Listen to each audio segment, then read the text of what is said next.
Hello student. अपन ने कल नया चैप्टर स्टार्ट कर लिया था श्वसन तंत्र, ह्यूमन रेस्पिरेटरी सिस्टम, जिसमें अब अपन बात करेंगे। जैसे कल बेसिकली अपन ने बात की थी सिर्फ रेस्पिरेशन की, तो रेस्पिरेशंस के लिए अपन ने जो बेसिक कंसेप्ट थे 11th के, तो उनको थोड़ा सा सिमिलरिटी के साथ रखा है, तो आप उनको कम्प्लीटली क्लियर रखें।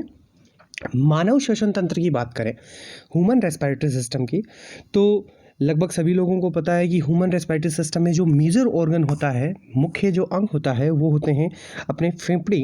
लेकिन अगर अपन बात करें मानव श्वसन तंत्र के श्वसन मार्ग की, कि श्वसन मार्ग में जैसे अगर अपन बात करें कि बाह्य श्वसन और आंतरिक श्वसन दोनों को मिला दिया जाए तो किस प्रकार से एक मार्ग बनता है, किस तरीके से एक पाथवे बनता है। तो रेस्पिरेटरी पाथवे की अगर अपन बात करें तो रेस्पिरेटरी पाथवे में सबसे पहले आते हैं बाह्य नासा छिद्र, जो नॉस्ट्रल होते हैं, जो आप कह सकते हैं जो नासा के मतलब नाक के जो छिद्र हैं, जो बाहर की तरफ नीचे की तरफ लटके हुए हैं, खुले हुए हैं, वो हैं बाह्य नासा छिद्र। बाह्य नासा छिद्र से थोड़ा सा ऊपर चलते हैं तो नासा गुहा एक दो तरीके से, जो बीच में एक सेप्टम कपाट से जुड़ी हुई है, जिसके अंदर उपस्थित होते हैं रोम और श्लेष्मा।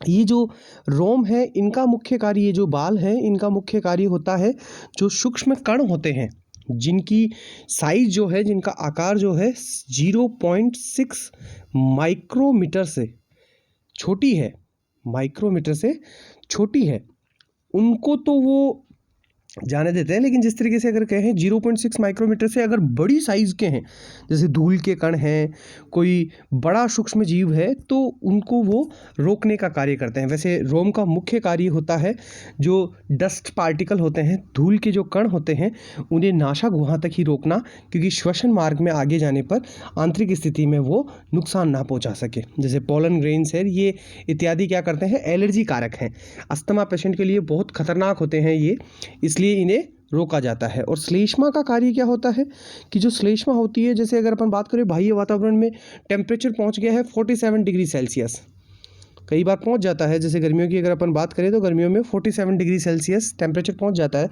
तो बाहर की वायु का तापमान कितना हो गया, 47 डिग्री सेल्सियस।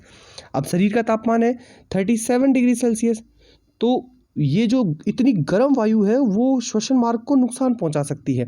इसलिए श्लेष्मा उसे क्या कर देती है, एसी का मतलब एयर कंडीशनर की तरीके से ठंडा कर देती है, और अगर अत्यधिक ठंडी है तो उसे गर्म कर देती है। तो तापमान को अनुकूल बनाती है, वायु के तापमान को अनुकूल बनाती है।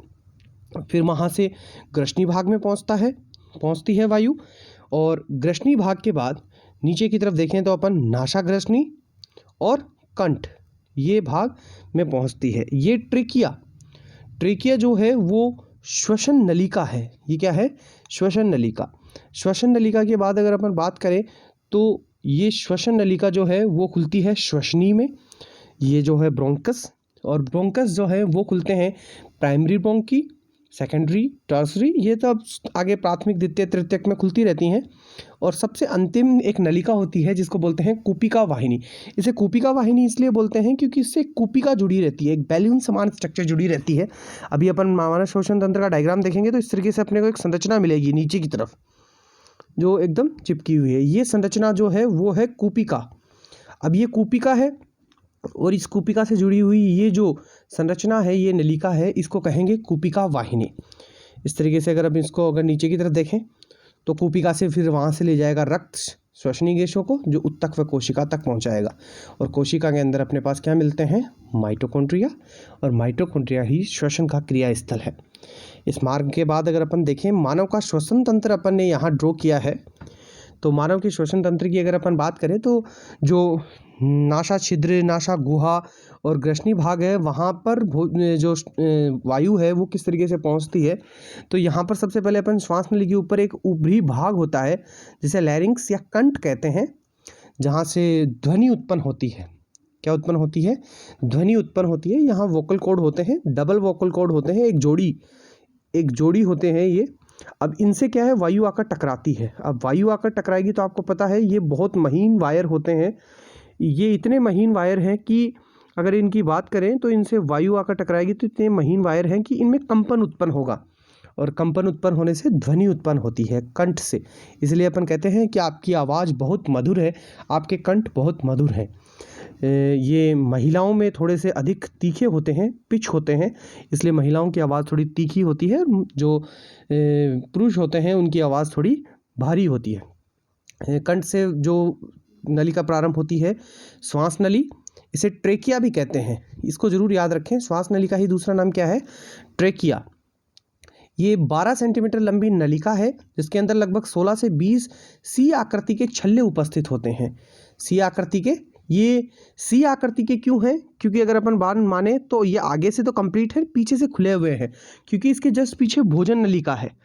श्वास नलिका की जस्ट पास पीछे की तरफ क्या है? भोजन नलिका। तो भोजन नलिका को कभी अतिरिक्त स्पेस या स्थान की आवश्यकता होती है तो इस भाग का वो उपयोग कर सकती है। नेक्स्ट स्टेप में देखें तो श्वास नली जो है 2 भागों में विभाजित हो जाती है, जिसे ब्रोंकी, जिसे श्वसनी कहते हैं। ये एक दाईं श्वसनी है, एक बाईं श्वसनी है, आप ध्यान रखें, जो आगे चलकर ब्रांचेज में डिवाइड हो रही है। जो श्वसनिका, ये श्वसनिकाएँ कहलाएंगी, प्राथमिक, द्वितीयक, तृतीयक। और सबसे इम्पोर्टेंट बात करें अपन, आगे की तरफ चलें तो प्लूरा क्ला क्या है? तो आपको मैं बता दूं, प्लूरा क्ला क्या है कि जो पूरा जो फेफड़े हैं उनको देखो 2 झिल्लियों ने कवर कर रखा है। 2 झिल्लियों ने क्या कर रखा है? कवर कर रखा है। ये दोनों जो झिल्लियां हैं, इन दोनों झिल्लियों को कहते हैं प्लूरल कला, प्लूरल झिल्ली। अब इस प्लूरल झिल्ली के अंदर द्रव्य भरा रहता है। अब वो द्रव्य क्या करता है? जब भी कोई बाह्य आघात होता है, अगर जो बाह्य आघात की बात करें, चोट की, तो उस चोट से बचाने के लिए इसमें अंदर प्लूरल द्रव्य भरा रहता है। ये बाह्य आघातों से बचाने का कार्य करता है, ये प्लूरल द्रव्य। अपन ने कुपिका वाहिनी और कुपिका की बात की है। कुपिका वाहिनी, ये कुपिका, ये आपको ये संरचना में दिख नहीं रही है, आप इसको अच्छी तरीके से ड्रॉ करें। ये संरचना इस तरीके से बनेगी आगे चलकर। ये जैसे अगर अपन बात करें तो श्वसनी, ये दोनों श्वसनिकाएँ, फिर ये आगे चलकर इस तरीके से डिवाइड हो रहे हैं। और सबसे अंतिम जो नलिका बनाओ उससे क्या जुड़ेगी? कुपिका। और जहाँ से कौन ले जाता है? उसे रक्त ले जाता है। जैसे अगर अपन बात करें सबसे अंतिम, यहाँ पर अगर कुपिका बन रही है तो इसके पास से क्या गुजरेगा? रक्त गुजरेगा। और रक्त किसको ले जाएगा? जो रक्त है वो उस कुपिका से श्वसनी सतह बनाएगा और वहाँ से वो श्वसनी गैसों को लेकर चला जाएगा। यह है मानव का श्वसन तंत्र, इसको इम्पोर्टेंटली ड्रॉ कर ले। मानव का श्वसन तंत्र मुख्यतः श्वसनी मार्ग व फेफड़ों का बना होता है, जिसमें निम्न भाग उपस्थित होते हैं। कौन कौन से भाग उपस्थित हैं? सबसे पहले अपन देखो बाह्य नासा छिद्र की बात करेंगे तो मैंने बताया श्वसन तंत्र की बाह्य ओपनिंग है जो बाहर की तरफ खुले हुए होते हैं, 2 नासा छिद्र के रूप में उपस्थित होते हैं। जस्ट आउटसाइड ओपनिंग है और नीचे की तरफ झुके हुए हैं, ये जो सबसे बाहर है। नासा गुहा, बाह्य नासा छिद्र तुरंत बाद नासा गुहा में खुलते हैं, जिसमें रोम व श्लेष्मा कला उपस्थित होती है, जिनका मुख्य कार्यक्रम से धूल के कणों को रोकना तथा गर्म व ठंडी वायु को सामान्य करना है। जैसे गर्म को भी वो ठंडी मतलब नॉर्मल कर देगी, सामान्य, जिसमें क्या है मतलब जैसे जो बॉडी का टेम्परेचर है उससे अधिक ना हो, क्योंकि वो श्वसन मार्ग को नुकसान पहुंचा सकती है। नेक्स्ट स्टेप में बात करें तो ग्रसनी, ग्रसनी वह भाग है जिसमें वायु व भोजन सामान्य एक दूसरे को क्रॉस करते हैं। ये भाग आपको पाचन तंत्र में भी पढ़ने को मिला है। इसको पाचन तंत्र में भी अपन में पढ़ा है, क्योंकि ये भोजन को क्रॉस करते हुए आता है। तो यहाँ से भोजन तो भोजन नलिका में चला गया और जो वायु है वो श्वास नलिका में चली जाएगी। तो ग्रसनी के भाग मुख्यतः 3 भाग होते हैं। देखो कौन कौन से हैं। सबसे इम्पोर्टेंट मुख ग्रसनी, जो मुख्य वास उपस्थित, जैसे अगर अपन बात करें मुख ग्रसनी जो है ऊपरी सबसे, नासा ग्रसनी और कंठ ग्रसनी, यहाँ से कंठ प्रारंभ हो जाते हैं। देखो इंपॉर्टेंटली कंठ क्या है? लैरिंग्स। कंठ, लैरिंग्स, ये एक त्रिभुजाकार अंग है। ग्रसनी का अंतिम उभरा हुआ भाग कंठ कहलाता है, जिसमें 2 श्लेष्मा के अंतर्वलन से बने स्वर रज्जु, जो वोकल कॉर्ड होते हैं, उपस्थित होते हैं, जिनसे वायु टकराकर ध्वनि उत्पन्न करती है। यह स्वर रज्जु पुरुषों में अधिक मोटे व जटिल होते हैं, अतः इनकी आवाज़ भारी व तेज होती है, जबकि महिलाओं में पतले व शग्न होते हैं, जिनकी आवाज़ तेज व तीखी होती है। आप इसको इम्पोर्टेंटली ध्यान रखें, याद रखें। इसका कंसेप्ट आपको मैंने बता दिया था पहले ही। श्वास नली, ट्रेकिया, कंठ से प्रारंभ होकर वक्ष गुहा तक जाने वाली नलिका संरचना श्वास नली कहलाती है, जिसे ट्रेकिया भी कहते हैं। इस नलिका में सी आकार के अपूर्ण उपस्थित छल्ले होते हैं, जो इसे पिचकने से भी रोकते हैं। इसका एक कार्य ये भी है, इसको भी इम्पोर्टेंटली याद करें कि इसका मुख्य कार्य क्या है। इसको जैसे जब भी श्वसन की जो सांस लेने की प्रक्रिया है उसमें तीक्ष्ण थोड़ा सा समय लगता है, कुछ समय लगता है, जैसे अगर अपन बात करें कि 1 मिनट में 16 से 20 बार श्वसन की दर है, तो अपन कह सकते हैं कि एक बार सांस लेने की प्रक्रिया में थोड़ा सा समय लगता है, जिस दौरान ये पिचक नहीं जाए, ये जो ट्रैकिया सिस्टम है वो पिचक नहीं जाए। श्वसनी की अगर अपन बात करें तो श्वसनी जो ब्रोंकस है वो ट्रेकिया या श्वसनली आगे चलकर 2 भागों में विभाजित हो जाती है, जिसमें एक भाग दाएं फेफड़े की तरफ और एक बाएं फेफड़े की तरफ चले जाते हैं। श्वसनिकाएं ब्रांक्यूल्स की अगर अपन बात करें तो श्वसनिकाएं जो है आगे चलकर श्वसनी फेफड़े में लगातार प्राथमिक, द्वितीयक व तृतीयक श्वसनिकाओं में विभाजित होती रहती है। लास्ट में कुपिका वाहिनी अंतिम श्वसनिकाओं का भाग जिसमें गुब्बारे या कप समान संरचना जुड़ी होती है, उसे कुपिका वाहिनी कहते हैं। मैंने पहले बताया था कि इस तरीके से सबसे अंतिम संरचना जिससे गुब्बारे समान संरचना जुड़ी हुई है, इसकी संख्या एक फेफड़े में 30 करोड़ होती है, तो लगभग ये 50 से 60 करोड़ की संख्या में उपस्थित होती हैं ऐसी गुब्बारे समान संरचनाएं। देखो, अंतिम सिरे से जुड़ी गुब्बारे नुमा संरचना जो श्वसन तंत्र की संरचनात्मक व क्रियात्मक इकाई है, इसको जरूर आप याद रखें। श्वसन में जो मुख्य भूमिका है इसी की है। फेफड़ों में जो वायु का, जो गैसों का आदान प्रदान है वो कुपिका के स्तर पर ही होता है। इनकी संख्या लगभग 30 करोड़ है एक फेफड़े में, तो कुल 60 हो गई, 50 से 60 करोड़। इन कुपिकाओं की श्वसनीय सतह महीन, एकदम महीन मतलब एकदम पतली, वह पतली होती है जो लगभग 0.2 माइक्रोमीटर होती है तथा इनका आकार 0.2 mm होता है।